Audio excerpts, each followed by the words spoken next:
des croyants qui croient entièrement à cette doctrine, qui se disent que peu importe donc leur vie sur terre, peu importe la manière dont ces derniers adorent ou marchent pieusement ou pas devant le Seigneur, tout est déjà connu par le Seigneur et rien n'est hasard et personne ne peut se perdre si celui-ci est déjà élu par le Seigneur.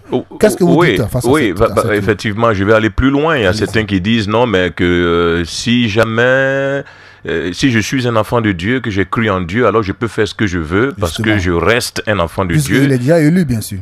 J'ai déjà cru en Dieu, j'ai déjà cru en Jésus, je me suis repenti. Et même si on me retrouve dans une maison de prostituées, même si on me retrouverait la main dans le sac en train de voler, je reste un enfant de Dieu parce qu'un enfant d'un chien reste un chien. Donc un fils de Dieu restera un fils de Dieu et il ne pourra pas se perdre. Mais le problème en cela, c'est de savoir qui te dit que toi, tu es réellement un élu. Et nous allons voir les signes tout à l'heure qui montrent que telle personne est réellement un élu. Comment est-ce qu'il doit, lui, comprendre qu'il est réellement un élu?